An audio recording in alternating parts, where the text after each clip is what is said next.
What's up, everybody? Welcome back to Safe Place with Titus Glenn. Today's episode, we are talking about 3 ways to navigate your new normal, dealing with religious trauma, divorce, and loneliness. So we just gonna hop right into it. So let's get into it right here, right now. Find yourself, be yourself, and let others do the same. Find yourself, be yourself, and let others do the same. Find yourself, be yourself, and let others do the same. Find yourself, be yourself, and let others do the same. So, y'all, I've been really processing on what to share on this particular episode because I am in a space of transitioning the show. Want to talk about some different things that have been on my heart to share, on my mind, and really in the space of pivoting so that all the branding and stuff is right. We're thinking about, well, not thinking about, there is going to be a name change on the show.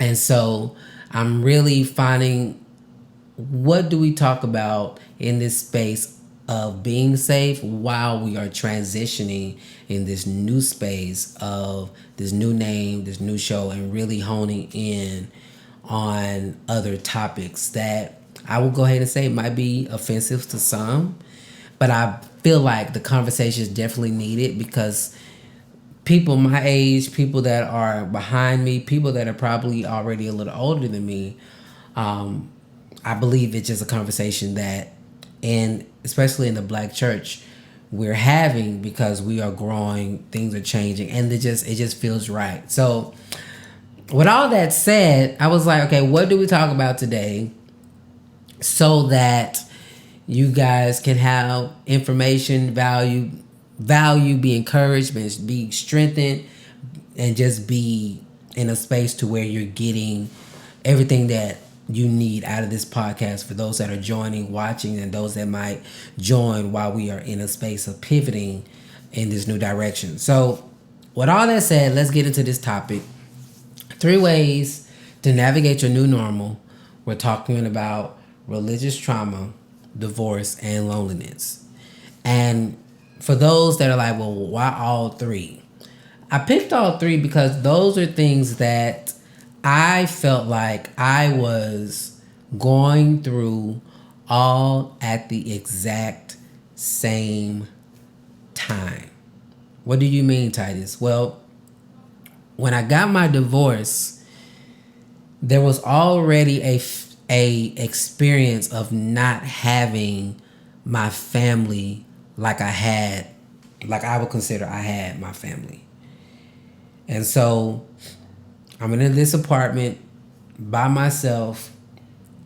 I have that awareness of that, dealing with that, and that is the effect of divorce.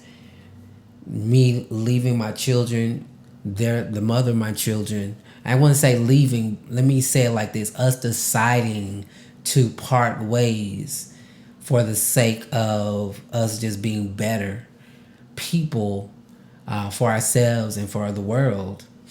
I was now in this new lane of being single and being divorced. And during that time, where I fellowshipped at on Saturdays, because again, we were worshiping on Saturdays, that community was also going through a transition because we lost one of the elders of the community. And we were kind of taking a sabbatical so that we could all have a moment to heal. And in that moment of healing, I was dealing with loneliness as well because, long story short, I just felt alone. Like in my mind, who could I talk to? Who could I pick up the phone and really express what I was dealing with, and especially coming home to a 2-bedroom apartment, going from a house with 4 bedrooms, nice and spacious. I had worked my donkey off to get us in that house, and to walk away from it for the sake of my children not being uprooted was a big deal for me, because I have envisioned in my mind, I guess I didn't envision. Let me say it like that. I didn't envision in my mind that I would be buying the house and then giving it over to the mother of my children, for my children to be able to have a place of refuge, because we had lived in an apartment for like 3 years before we actually got this house. So it was a big deal. And I was proud of it. So I'm going on a tangent. So let me get back in. So in this space, everything was hitting me all at once. You're talking about a roller coaster. If we was at Six Flags, it wouldn't be a roller coaster of this down and up, down. It's like I was on one of those things, those roller coasters that was just round, round, round, because it literally felt like everything was nonstop. I was dealing with triggers. I was dealing with, when I say triggers, dealing with experiencing the mother of my children in a way that I had to now deal with in a different light. Dealing with anger, dealing with denial, dealing with anxiety, all that because of the effects of divorce. And dealing with what I was experiencing with my family and what they viewed, dealing with my own view of myself was really hectic. And then you had this stigma that kind of goes under religious trauma when you talk about divorce, because you have people that talk about what they perceive the Bible says about divorce and what they think should happen when it comes to somebody, when man shouldn't be leaving, or however they view it. Having those thoughts in my head, I was warring within myself as to if I made the right decision or not, because I, at the end of the day, was a people pleaser. When it came down to my life up until that point, I had people pleased my way into a space of loneliness, because I was trying to figure out what in the world was I doing now in this new space. So let's get into it. The 3 ways that I navigate. I'm going to share with you how I navigated through these 3 spaces. So the first way I handled this, before I really share what it was, let me just kind of set it up, because growing up in church, let me finish my thoughts. Let me set it up because I think the story needs to be told so it makes sense. So, growing up in church, and I'm that kid that loved church, this experience had put me in a space of not being in fellowship with God, or feeling like I had a relationship with God, and questioning who God was to me. I was at a space of really, I would say, feeling like I was hurt. And in moments, I could say now I was blaming God and really taking it out on that relationship. When I say taking it out, just really at odds with how I felt about God. And I knew and felt that in order to get my peace, I had to find a way to connect to God. Ooh. had to find a way to connect to God because that's all I knew. And when you're going through the tests and the trials and this type of experience of questioning who you are and whose you are and what's true, what's not true, my faith was shaken. I didn't know, I didn't feel as though I knew how to pray. I didn't feel as though if I prayed, if God heard me. I was looking at the reason as to why am I doing all this and I'm getting this result. I was really, the first thought that came to mind was playing victim. But if not playing victim, just in a low place.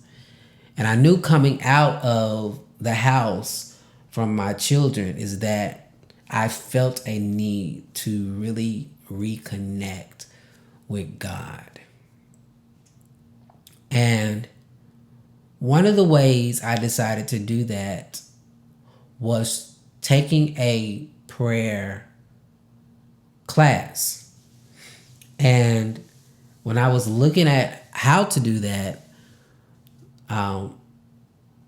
a life coach, spiritual advisor, by her name is Iyanla Van Zant, and some people like her, some people don't. She was talking about offering a prayer call or prayer week. And I was like, bet I'm going to take it. And I was looking at my money. I was like, I don't know how this is going to work. And then something happened that I got the money and I was able to pay for that call. Now, on that call, we went through reasons to pray, why to pray, how to pray. Matter of fact, I need to go back and watch that whole week. Because in that week, I feel the presence now. In that week, the presence of God hit me in a way that I hadn't experienced. I hadn't experienced in a while. And I knew in that moment that I was going to be okay.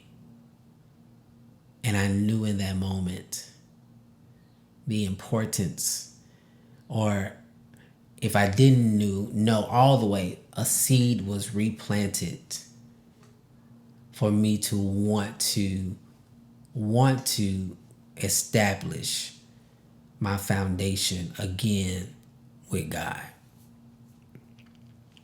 And that's the first way I would offer somebody in this space of handling your new normal, especially when it comes to religious trauma and figuring out what you believe and what you don't believe, and unlearning things that you learned from childhood and now you're growing up and you're trying to figure out, okay, I was taught this, but what do I believe?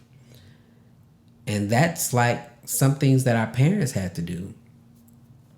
Coming out of the area or space to where you couldn't wear pants. And then some people took up the courage to say, you know what, wearing pants. I should be okay to wear pants. And then so they start wearing pants. Or people not wearing makeup, and then now people start wearing makeup.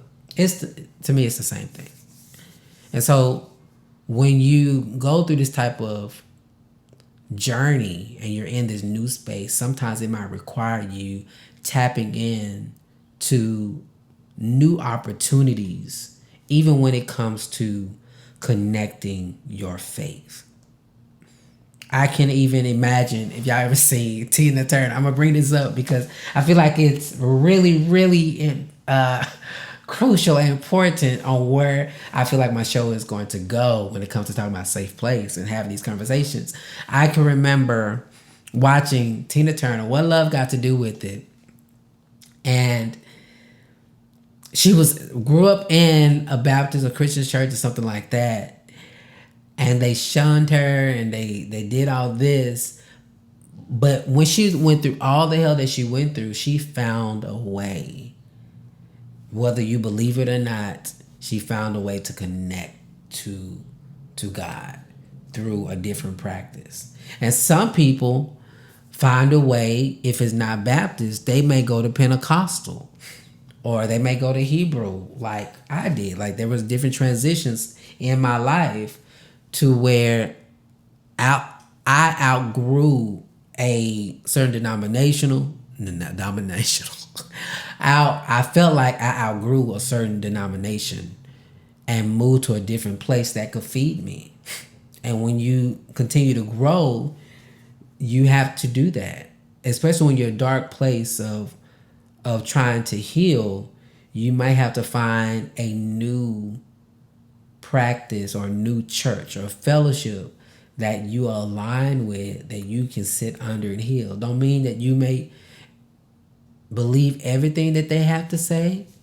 Sometimes it might work out like that, but everybody's not going to have the right answer for you. You have to find out what works for you. So my first offering is this: find you a spiritual community, fellowship, church, whatever you want to call it, that you can be fed and connect your faith to God. That is very important, because in my opinion, without that connection, I would not have been able to process the way that I've processed in the time that I have processed it. Is really setting that foundation. Okay, so that's number one.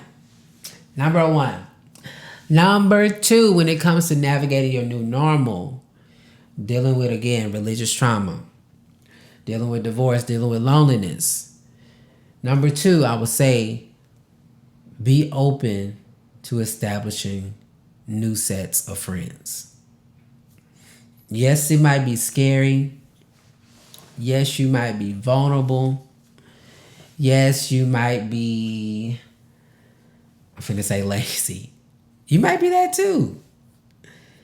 But building a community of people around you is important. And it might be associates. You might call them associates.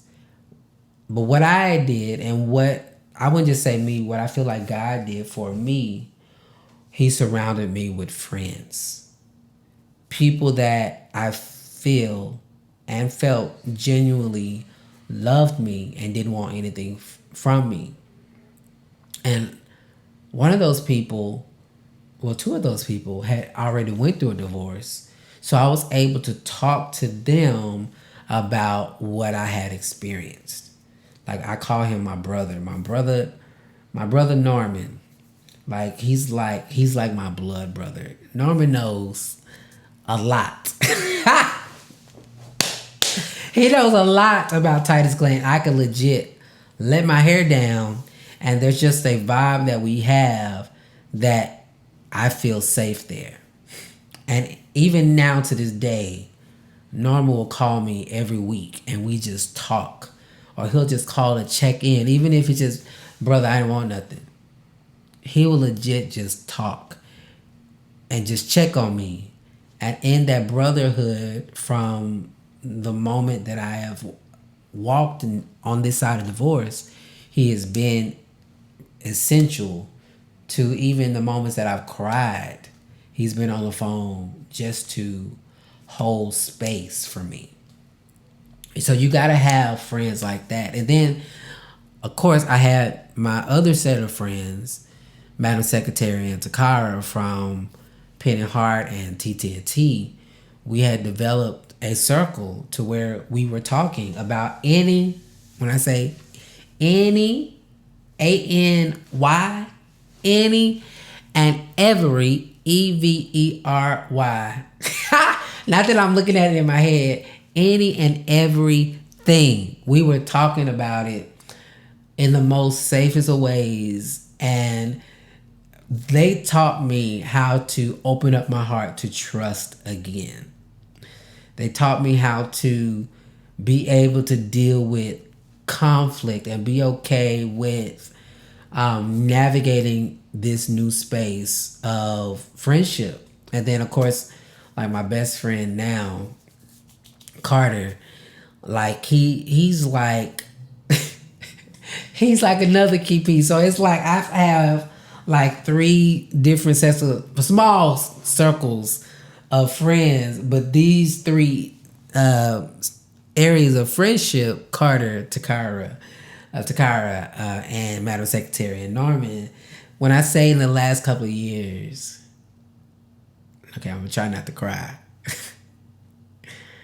In the last couple of years, these people have gave me life in the most darkest of places.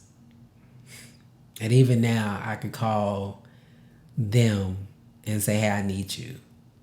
Or can you help me out? And these people have been there. Okay, let me stop right there because I feel emotions rising up. And it was not my intent to cry on this podcast, but I'm legit like grateful. Okay, y'all. I'm okay, give me a second because I'm grateful. I'm grateful because even though it's been one of the hardest seasons of my life, I've had people that I didn't expect to show up for me. I've had people just call and just check in on me. And these are the people that I now call family and friends because they've legit just shown up. And you need that. You need friends. You need people around you that you can be open with, and they will call you on your BS. They will call you on just things that you probably thought you were right in, and they be like, nah, Titus. You should have did that. You should not have did that.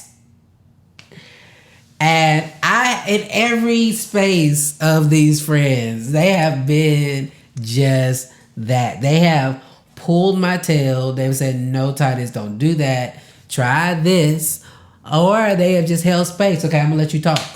How is it that I can support you in this space? And all of them have surrounded me in a way that I didn't have. Listen, I didn't have in the marriage I was in. I wouldn't say I had friends. I wouldn't say I had people I could talk to. I had a mentor that was navigating and still navigates me through, but I would not say I had friends. And that's one of the things, again, the second thing I would admonish you to do is to open yourself. Ask God for friends and people that are navigating through or have navigated through the same space. And here's the thing. When they show up, be okay with how they show up. Like with Madam Secretary, I opened up one day because we were doing a photo shoot at a park. And our connection just kind of went off because of the transparency. And I just felt safe with her. And I wasn't expecting her or Takara to be my friend. You know, we were just working and it just blossomed into a friendship. And same thing with Carter. I wasn't expecting a friendship per se, you know, or to be as close as we are now. But it's a beautiful thing to have people that you can be yourself with and there's no judgment in the room. Okay, so that's number 2. I think I spent a lot of time on that because it is important. It is important.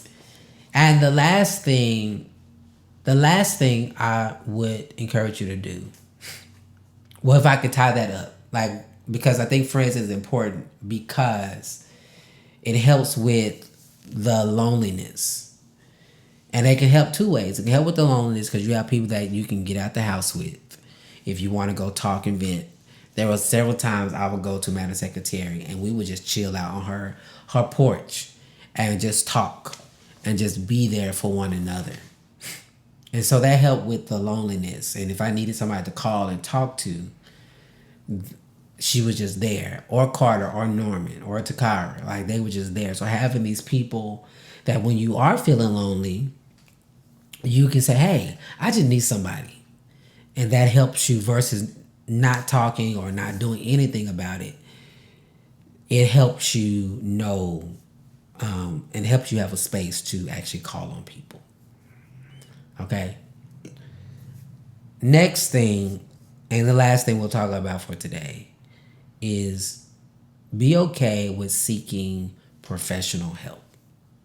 Yeah, I said it. Professional help. You're like one of those people, they went to school to help people and they have tools and strategies and they can kind of see most of the time what's going on in your mental space in ways that you can't see it. Those people. Go see professional help. I feel like it's such a stigma in our African American community more than others because of what we've been told. Those are for crazy people. Well, bruh, sis, I'm just gonna say I'm crazy. Crazy in the space of something. I'm like me. Mama Yala says, like I've given it a name, so I know how to work with it. If you don't have a name for it, you don't know what to do with it. So for me, my therapist, I go to him to help me navigate through these spaces to where I might be acting out of trauma. Like I'm currently in a moment with my therapist to where there's certain things I can't do because he's recognized a pattern on how I act out or things that I do when I'm under stress or if I'm trying to fill a void that he could diagnose in a way that friends or maybe a spiritual community could not diagnose. And so that's why you need professional help because they can recognize a pattern and then prescribe things that you can do to help you alleviate that pattern, create a new way of looking at it, take the judgment off of you by really focusing in on the deeper issue. Because most of the time when you're walking through some of this stuff, it's not the surface. It's really the surface level you're looking at, but a professional will help you dig deep. And in digging deep, you're able to uproot and look at, okay, I did this up here, but what really caused me to do it? And I will say, it might come with you setting a budget, and to go to that particular person because that's what they get paid for. And you might have insurance to do it, or you might not have insurance to do it. But it's very important that you seek help.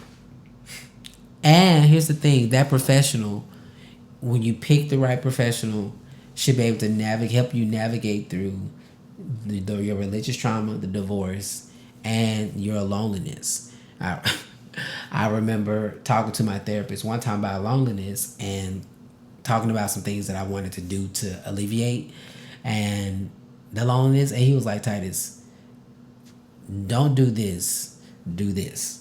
And one of the things that he told me in this space of navigating loneliness, instead of relying on other people or other things to affirm me, he offered affirm yourself or hug yourself.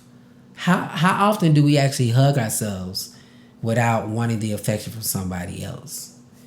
And if I hadn't been under his care, I probably would have did some other things that could have got me in trouble or not got me in trouble or could have created different bonds that I didn't want or didn't need, all for the sake of trying to get something that I could give myself. And I believe that when we don't seek help, most of the time we do things in a way that we reap the consequences of that we didn't have to. Like there could have been a better way that we could have showed up in that area, but because we didn't have the care and we didn't have somebody to talk to professionally that we can share where we messed up, then we continue to mess up in that area versus when we have a space professionally that we can talk and kind of share, well, this is what I'm thinking about. Can you guide me through? You have that. So, long story short, get help. It's nothing against asking for help, paying for help. Some people do life coaching. And some people are skilled. They've got certified to do life coach, so they know, they give you tools on how to navigate that space. So I just want to encourage you guys that you can make it. You can get through on the other side when life is hitting you from left, from right, from north, from south. You can make it. And today I'm just giving you tools on how to do that. I gave you 3 tools today on how to navigate through your new normal. Religious trauma, divorce, and loneliness. So I hope you guys were encouraged and strengthened by this conversation. Please, y'all, if y'all like this type of content, please go like and share this podcast.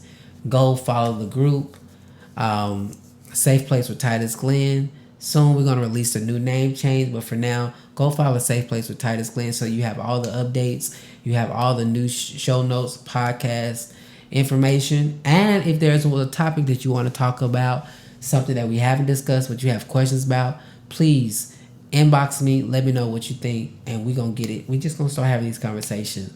We're going deep. We're going to just... I'm free. I'm ready to set other people free and to continue my healing journey. So y'all, that is Safe Place with Titus Glenn. I don't think I forgot anything, but again, make sure you go like the podcast. I'm gonna say this: leave a review. If you like this podcast, go leave a review.